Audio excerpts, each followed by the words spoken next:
पाकिस्तान के हालात से हम सब बाखबर हैं और सब जानते हैं कि आजकल पाकिस्तान के हालात कितने ख़राब चल रहे हैं और ये मज़ीद ख़राब से ख़राब तर हो रहे हैं। इसकी पेश नज़र काफ़ी लोग यहाँ से भाग रहे हैं या जा रहे हैं या जान छुड़ाने की कर रहे हैं। ऐसा नहीं है कि लोगों को मुल्क से प्यार नहीं है, मुल्क से बहुत ज़्यादा प्यार है, मोहब्बत है, लेकिन अपना घर बार देखना है, रोज़ी देखनी है, अपने घर वालों को पालना है, अपने बच्चों का अच्छा फ्यूचर देखना है। अब देखा जाए तो 0.9 मिलियन ये फिगर है 2023 का, यानी कि रिजीम चेंज के बाद का। रिजीम चेंज के बाद यानी कि जब इमरान खान को हटाया गया और दूसरी मफलूज हुकूमत को लाके हमारे सरों पे रख दिया गया, उसके बाद देखा गया कि काफ़ी नौजवान तबका बहुत ज़्यादा मायूसी का शिकार हुआ है और यहाँ से जाने की कर रहा है या चला गया है।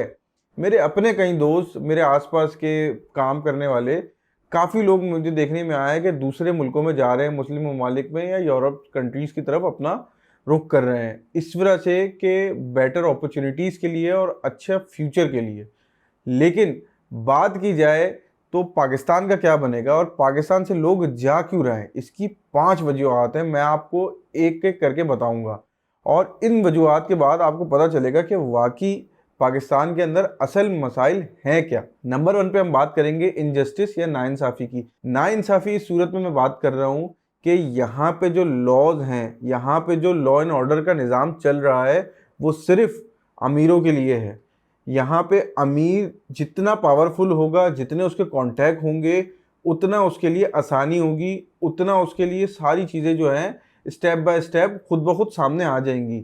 और जितना गरीब तबका या मिडिल क्लास तबका या वो तबका जिनके पास पावर नहीं है, अथॉरिटी नहीं है, वो उन लॉ के अंदर इतना इतना फंसेगा, इतना घूम जाएगा कि लोग हाथ जोड़ते हैं पुलिस स्टेशन जाने से भी या अपना अदालत जाने से भी। हमारी अदालतों को तो आप जानते हैं कि इतनी पीछे चली गई हैं, 125 130 नंबर पे चली गई हैं, तो उसी से आपको अंदाज़ा लग जाएगा कि उनके इंसाफ करने की जो एक स्पीड है वो कितनी ज़्यादा नीचे है और कितना पीछे रह गए हम इंसाफ में। और इंसाफ अगर पहुंच भी जाते हैं वहां तक तो गरीब को मिलना बहुत मुश्किल हो जाता है, क्योंकि हमारे मुल्क के अंदर इंसाफ गरीबों के लिए अलग है, अमीरों के लिए अलग है। हमारे लिए जेलें अलग हैं और अमीरों के लिए जेलें अलग हैं। अमीर अगर कर भी लेता है तो कोई गुनाह या करप्शन कर भी लेता है तो वो कहीं ना कहीं उससे बचने के लिए कोई कानून बना के वापस आ जाता है, यानी हमारे सरों पे हमारा हुक्मरान बन के आ जाता है। और गरीब 2 रोटी भी चुरा लेगा तो उसको कई सालों तक जेल भुगतना पड़ेगी और बहुत सारे लॉज का सामना करना पड़ेगा। इसी तरह और भी चीज़ें हैं जो डिटेल में भी जाने वाली बात नहीं है कि हम लोग वहाँ से कैसे स्ट्रगल करते हैं, गरीब तबका या एक मिडिल क्लास भी बंदा जिसके पास पावर नहीं है, जो अदालत जाने से या पुलिस स्टेशन जाने से डरता हो। नंबर 2 पे मैं बात करूँगा करप्शन। एक तो आपको पता होगा कि सारे ममालिक जितने भी हैं, जो जो करप्शन की नज़र हैं वो आज नीचे हुए हुए हैं, बहुत डाउन हुए हुए हैं, या आईएमएफ के चुंगल में फंसे हुए हैं या दूसरे ममालिक से भीख मांगते फिर रहे हैं। पाकिस्तान भी एक इसका शिकार है और सबसे ज़्यादा करप्शन पाकिस्तान में पाई जाती है। अब आप देख लें कि कोई भी हम टैक्स भरेंगे, क्योंकि हम सबसे ज़्यादा इस वक्त टैक्स भर रहे हैं।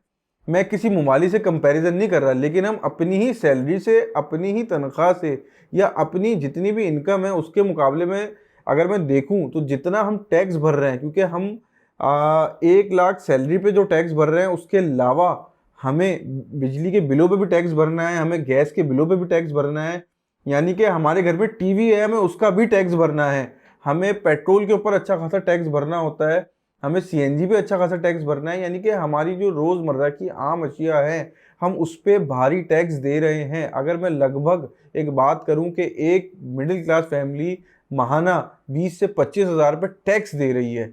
लेकिन मसले की बात यह है कि करप्शन इसके बीच में कैसे आ रही है कि वो टैक्स हम पे वापस लग नहीं रहा। मुल्क मजीद कर्जे में डूबता जा रहा है, कोई यहाँ पे पूछने वाला नहीं है, यहाँ सड़कें का बुरा हाल है, बिजली नहीं है, बेसिक नीड नहीं है। अगर आप अपने घर में आते हैं तो बिजली नहीं है, गैस नहीं है, पानी के आपको टैंकर डलवाने पड़ते हैं। तो हमारा टैक्स आखिर जा कर रहा है, इनकी जेबों में जा रहा है, हुक्मरान की जेबों में जा रहा है और जो भी मुल्क चला रहे हैं उनकी जेबों में जा रहा है। यानी कि हम जो भर रहे हैं हमें वो वापस नहीं आ रहा। तो लोग टैक्स चोरी कर रहे हैं, लेकिन वो भी कब तक कहाँ तक करेंगे, क्योंकि कहीं ना कहीं से हुकूमत कहीं ना कहीं से भी वो टैक्स निकाल लेती है। अगर वो नॉन फाइलर भी बंदा होगा तो बिजली के बिल में उसको टैक्स भरना है, उसको पेट्रोल में टैक्स भरना है। लेकिन मसले की बात यह है कि टैक्स हम पे लग नहीं रहा। यही वजह है जो नौजवान है आजकल के, वो बाहर भागने की कर रहे हैं कि कम से कम वहां पे जो वो टैक्स भरते हैं, भले यहाँ पाकिस्तान से ज्यादा हो, लेकिन वो उन पे वापस लग रहा है, उनको मिल रहा है किसी ना किसी सूरत में, वो वापस टैक्स उनको लग रहा है। यानी कि जितना वो पैसा दे रहे हैं उससे बहुत ज़्यादा उनको फैसिलिटीज़ मिल रही है। तीसरे नंबर पे मैं बात करूँगा हेल्थ सेक्टर की, यानी कि मेडिसिन्स की और बीमारी की या ट्रीटमेंट्स की। अगर आपके घर में कोई बीमार हो जाता है और उसकी ये कंडीशन अल्लाह ना करे हो जाती है कि उसको हॉस्पिटल जाना पड़ रहा है, तो आप गवर्नमेंट हॉस्पिटल की तरफ नहीं देख सकते। गवर्नमेंट ना आपको मेडिसिन देगी, सिर्फ एक गंदे से हॉस्पिटल देगी जिसमें आपको बेड नहीं मिलेगा, जिसमें कोई पूछने वाला नहीं होगा।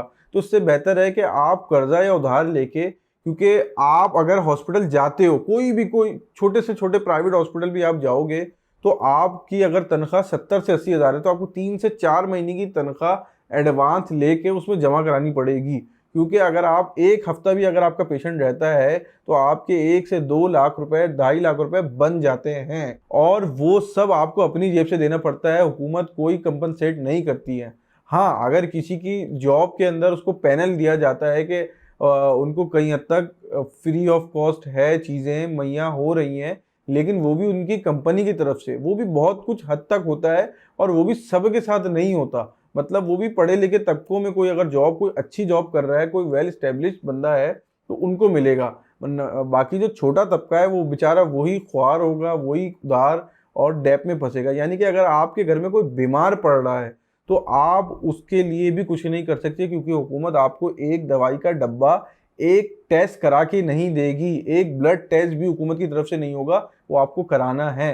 तो यही सोच के ये जो 18 से 35 साल की उम्र के नौजवान लड़के या आप शादीशुदा लड़के, जो भी आप बोल रहे हैं, ये अगर भाग रहे हैं, ये वजह है कि ये डर लगा रहता है कि अल्लाह ना करे घर में कोई बीमार पड़ गया तो पीछे से देखने वाला कोई नहीं है, और अगर कोई देख भी लेगा तो आगे का जो किस तरह गुजारा होगा वो बेचारा वही जानता है। नंबर 4 पे हम बात करेंगे लैक ऑफ जॉब अपॉर्चुनिटीज़, यानी कि बेरोज़गारी, जॉब का ना मिलना।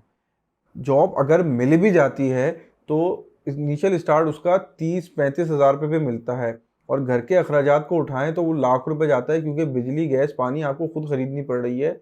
इसमें हुकूमत का बड़ा कम हाथ होता है। और अगर बिजली जो है, अगर आपका बिल छोटे से भी आप घर में रहते हो तो 15 से 20 हज़ार रुपये आपका बिल आता है। उसके बाद रेंट का घर या दूसरे अखराजात, बच्चों की स्कूल की फीस वगैरह वगैरह, ये सब मिला के आपका लाख रुपए आपका खर्चा बैठ जाता है, और 30 हज़ार में आपको गुजारा नहीं होता। तो जितनी भी 18 से 35 साल के लोग हैं वो मूव कर रहे हैं इसी सिलसिले में कि अगर बाहर जाते हैं तो उनकी करेंसी कन्वर्ट होती है डॉलर्स में या दरम में या किसी और भी उसमें करेंसी में, तो यहाँ पे वो पाकिस्तानी लाख 1.5 लाख रुपए देते हैं जब जाके उनके घर का गुजारा पूरा होता है। किसी को शौक नहीं होता कि अपनी फैमिली, अपना घर छोड़ के बाहर जाके जॉब करे और मुश्किल हालात में करे और वहाँ से पैसा भेजे, या सालों में ईद पे या किसी ओकेजन पे अपने घर आए। लेकिन मजबूरी हालात इंसान को परेशान कर देते हैं, और यही वजह है कि लोग सिर्फ या जॉब ना होना, या जॉब का बहुत कम होना, या फिर जॉब की जो सैलरी है वो बहुत ज़्यादा कम लेना, क्योंकि आजकल 50 हज़ार में भी एक आम बंदे का गुजारा नहीं हो पा रहा है। तो ये भी एक वजह है कि काफ़ी तबका बाहर जा रहा है। नंबर 5 पे मैं बात करूँगा एजुकेशनल सिस्टम की। पाकिस्तान का जो एजुकेशनल सिस्टम है वो इतना कदीम और इतना पुराना हो गया है। यानी कि अगर हम बात करें गवर्नमेंट स्कूल्स की, तो वहाँ पे ना ही देखे तो अच्छा है, क्योंकि गवर्नमेंट हॉस्पिटल्स की तरह स्कूल में भी कुछ नहीं है, सिवाय लोग वहाँ पे बच्चे सिगरेट पीने, चर्च पीने या गालम गलोच के अलावा कुछ ज़्यादा सीख नहीं पाते हैं। अगर आप प्राइवेट स्कूल की बात करो तो यहाँ पे सिर्फ स्कूल की ही फीस इतनी ज़्यादा महंगी है कि लोगों का अफोर्ड करना मुश्किल है। अगर आप स्कूल से आगे बढ़ो, कॉलेजेस में जाओ, तो उनकी फ़ीस, अगर आप डॉक्टरी पढ़ रहे हो, इंजीनियरिंग पढ़ रहे हो, तो आपके लाखों रुपए खर्च हो जाते हैं सिर्फ यूनिवर्सिटीज़ में ही।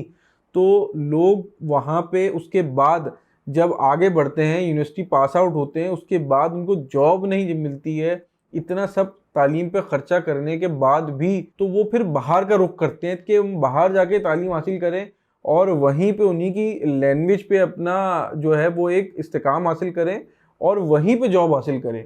तो वो ज़्यादा बेहतर समझते हैं। हालांकि वहाँ ज़्यादा खर्चा हो जाता है पाकिस्तान की उससे ज़्यादा, लेकिन वहाँ जॉब अपॉर्चुनिटीज़ बहुत ज़्यादा हैं। वहाँ इनजस्टिस नहीं होता। वहाँ आपको कोई ये नहीं देखेगा कि ये उसका बेटा है, ये फलाने का बेटा है, या इसके रेफरेंस से आया है, या लाइक्स एंड डिसलाइक। वहाँ आपको जॉब बहुत आसानी से मिल जाती है अगर आप काबिल हो। देखें, मसाइल दूसरे ममालिक में भी हैं। बाहर जाके भी ज़िंदगी कोई आसान नहीं है। जो बाहर लोग बैठे हुए हैं वो किस परेशानी में बैठे हुए हैं, किस बददिली से बाहर बैठे हुए हैं, क्योंकि पूरी फैमिली एक यहाँ होती है। बंदा अकेला बाहर जाके दूसरे लोग जिनको वो जानता नहीं है उनके बीच में बैठ के ज़िंदगी गुजारना कोई आसान बात नहीं है। फिर सबसे बड़ा नुकसान मुल्क का भी हो रहा है कि एक क्रीम आपकी, एक यूथ, एक जो नौजवान नस्ल है, जो काम करने वाली नस्ल है, वो बाहर जाके अगर बैठ जाएगी तो यहाँ मुल्क कौन संभालेगा? डॉक्टर, इंजीनियर, लॉयर्स ये सब बाहर जाके बैठ जाएंगे तो यहाँ कौन संभालेगा? तो थोड़ा सा हुकूमत को चाहिए कि सोचें, यहाँ पे लोगों की ज़िंदगी को आसान करे ताकि यहीं पे लोग रह के थोड़ा सा स्ट्रगल साथ दें मुल्क का इस नाजुक मोड़ पे, और अपनी ज़िंदगी को भी आसान बनाएं और मुल्क के लिए भी कुछ करें। ना कि यहाँ से बाहर जाके वहाँ की करेंसी कन्वर्ट करके पैसे कमाएं या खद्दल खुआरी करें। थोड़ा सा हमें इन चीज़ पे सोचना ज़रूरी है। बाकी अपना और अपने साथ वालों का ख्याल रखिएगा। शुक्रिया।